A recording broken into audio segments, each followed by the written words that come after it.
Good morning, students. Today we will start our chapter 14's remaining part, chemical effect of electric current. Electric current के ऊपर chemicals का क्या effect होता है. In class 7th we have learned some effect of electric current. Can you list these effects? What effect does the current produce when it's flow through a conducting solution?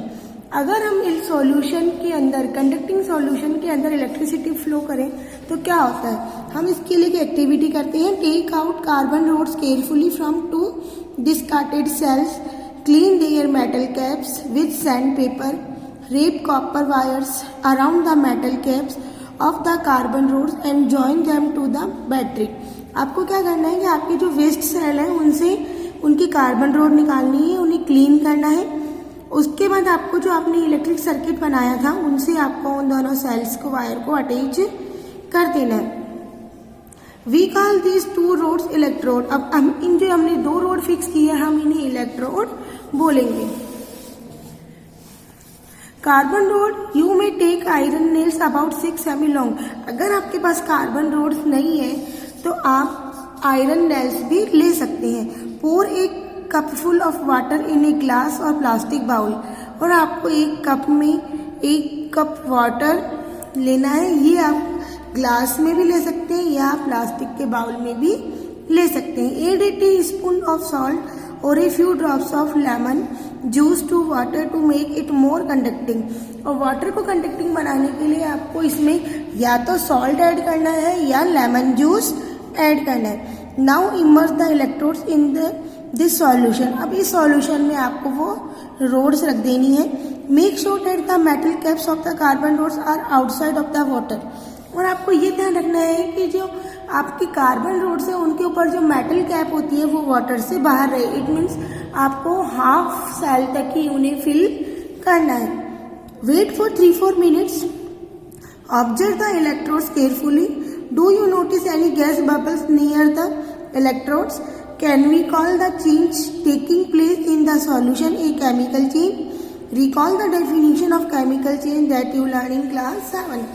अब आप क्या है कुछ time अगर wait करेंगे तो wait करने से आप देखेंगे कि उनमें से गैसेस निकलना शुरू होती है. तो ये जो गैस प्रोड्यूस हो रही है क्या ये केमिकल चेंज है. केमिकल चेंज क्या होता है? व्हेन वी डू हम किन्हीं भी 2 एलिमेंट्स की रिएक्शन कराते हैं तो हमें प्रोडक्ट मिलता है और कुछ गैस रिलीज होती है. ये हमारा केमिकल रिएक्शन होता है. तो the passage of an electric current through a conducting solution cause chemical reaction. Electric current pass होने से कंडक्टिंग सॉल्यूशन से गैसेस निकलती है. ये केमिकल रिएक्शन के कारण होता है. As a result bubbles of a gas में be formed on the electrodes. और इसी के रिजल्ट के कारण गैस के बबल्स के रूप में निकलती है और ये इलेक्ट्रोड के पास हमेशा होती है. डिपोजिट्स ऑफ मेटल में बी सीन ऑन इलेक्ट्रोड्स. और इलेक्ट्रोड के ऊपर हम मेटल का डिपोजिशन भी देख सकते हैं. Change of colour of solution में ऑक्योर. केमिकल रिएक्शन के इफेक्ट के कारण आपके सॉल्यूशन का कलर चेंज हो सकता है. The reaction would depend on what solution and electrode are use. और ये केमिकल रिएक्शन डिपेंड करेगी कि आपने कौन सा सॉल्यूशन लिया है और कौन से इलेक्ट्रोड आपने यूज किए. These are some of the chemical effect of the electric current. यही कुछ केमिकल इफेक्ट हैं जो इलेक्ट्रिक करंट के कारण उत्पन्न होते हैं. अब हम बात करते हैं electroplating. You know that a brand new cycle has shiny handlebar and wheel rims.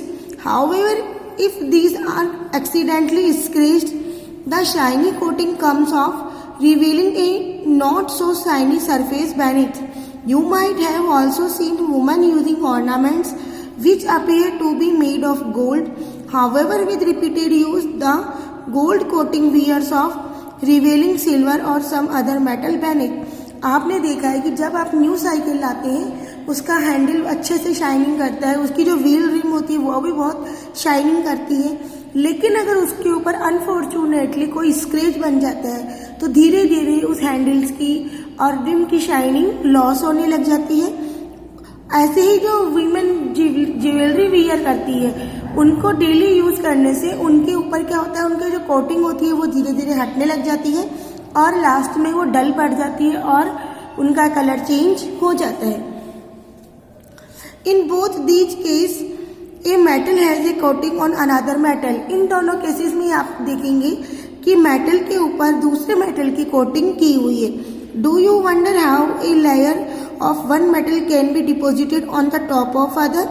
अब आपको ताज्जुब होता होगा कि एक मेटल के ऊपर दूसरे मेटल को कैसे हम लगा सकते हैं, उसको कैसे हम डिपॉजिट कर सकते हैं। इसके लिए यहाँ पे आपको एक एक्टिविटी दी गई है।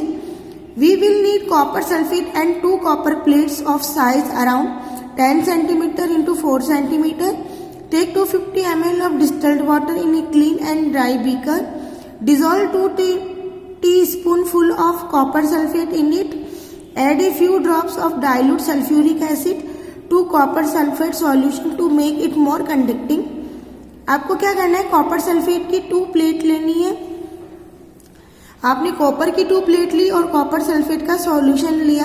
अब आपको क्या करना है, डिस्टिल वाटर के अंदर कॉपर सल्फेट डाल देना है। कॉपर सल्फेट क्या करेगा, आपके उस वाटर को कंडक्टिंग करेगा और इसके अंदर आप डाइल्यूट सल्फ्यूरिक एसिड भी ऐड कर देंगे ताकि इनकी रिएक्टिविटी मोर एक्टिव हो जाए। Clean copper plate with sand paper. In plates को आपको सैंड पेपर से क्लीन करना है। Now rinse them with water and dry them. अब इन्हें आप पानी से बाहर निकालेंगे, अच्छे से धोएंगे, उसके बाद आप इन्हें ड्राई करेंगे। Conduct the copper plates to the terminal of a battery and immerse them in copper sulphate solution. अब आपको क्या करना है कि इनको आपको ये आपका जो सर्किट है इसमें फ्री हैंड्स के ऊपर आप इन प्लेट्स को बांधेंगे और इन्हें कॉपर सल्फेट के सॉल्यूशन में डाल देंगे।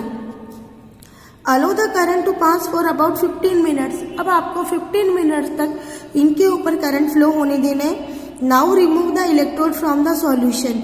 अब इन इलेक्ट्रोड को आपको सॉल्यूशन से रिमूव करना है। Do you find any difference in any one of them. क्या आपको इन दोनों में से किसी में डिफरेंस नजर आएगा।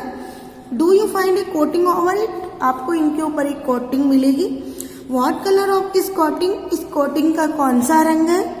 Note down the terminal of the battery with which electrode is connected. और आप उस टर्मिनल को नोट कीजिए, यानी उसको देखिए कि वो पॉजिटिव टर्मिनल है या नेगेटिव टर्मिनल है जिसके ऊपर कलरिंग वाला वो चिपका हुआ था, लगाया आपने, फिक्स किया था। When electric current is passed through a copper sulfate solution, copper sulfate dissociated into copper and sulfate। जब हम कॉपर सल्फेट के सॉल्यूशन में इलेक्ट्रिक करंट पास करते हैं तो कॉपर सल्फेट का सॉल्यूशन कॉपर और सल्फेट में डिसोशिएट हो जाता है। The free copper gets drawn into the electrode conducted up to the negative terminal. और जो कॉपर है वो नेगेटिव टर्मिनल की ओर आता है and get deposited on it, और उसके ऊपर वो डिपॉजिट हो जाता है। But what about the loss of copper from the solution. लेकिन क्या होगा कॉपर का लॉस इसके अंदर। From the other electrode a copper plate, और दूसरा इलेक्ट्रोड जिसके ऊपर कॉपर प्लेट है, and equal amount of copper gets dissolve in the solution. तो उसका जो कॉपर है वो सॉल्यूशन में डिसॉल्व हो जाएगा। दस the loss of copper from the solution is restored and process continuous. This means that copper gets transferred from one electrode to the other. इसमें क्या हुआ कि आपका जो एक प्लेट का इलेक्ट्रोड कॉपर था वो दूसरे प्लेट के ऊपर जाके डिपोजिशन होना शुरू हो जाता है। The process of deposition of a layer of any desired metal on another material by means of electricity is called electroplating. ऐसा प्रोसेस जिसके द्वारा एक मटेरियल के ऊपर दूसरे मटेरियल की क्लोटिंग की जाती है उसे हम इलेक्ट्रोप्लेटिंग बोलते हैं। It is one of the most common application of chemical effect of electric current. ये एक मेन कॉमन एप्लीकेशन है केमिकल इफेक्ट को दिखाने की bye electricity. Electroplating is a very useful process. It is widely use in industry for coating metal object with in a thin layer of a different metals. The layer of metal deposited has some desired property which the metal of the object lacks. For example, chromium plating is done on many objects such as car parts, bathtubs, kitchen gas burners, bicycle handlebars, wheel rims and many others. Electroplating एक बहुत ही use होने वाला process है जिसके द्वारा industry के अंदर एक मेटल के ऊपर कोटिंग की जाती है अनदर मेटल की। यहाँ पे हमारे पास कुछ एग्जाम्पल है जिनके अंदर क्रोमियम की प्लेटिंग की जाती है। फॉर एग्जाम्पल्स आपके जो कार पार्ट्स है या आपका जो बाथ टब है, किचन गैसेस वगैरह के बर्नर है, उनके ऊपर इनकी कोटिंग की जाती है। Chromium has a shiny appearance, it does not कोरेट।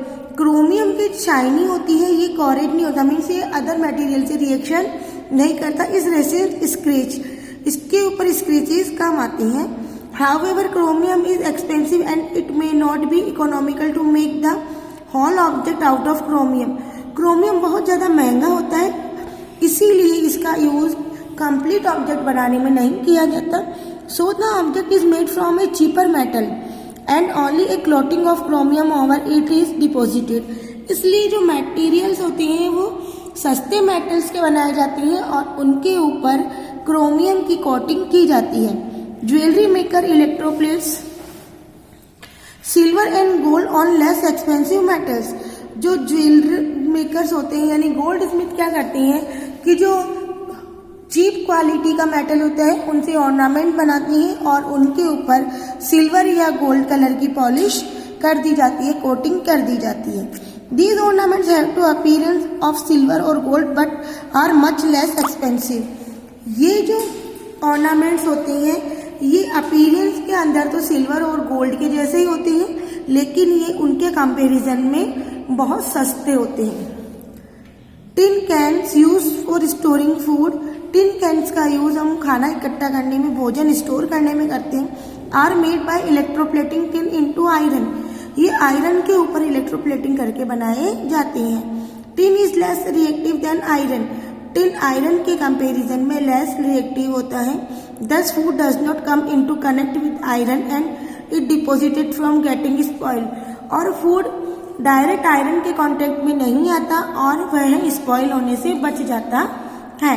Iron is used in bricks and automobiles to provide strength. However iron tends to corrode and rust, so a coating of zinc is deposited on iron to protect it from corrosion and formation of rust.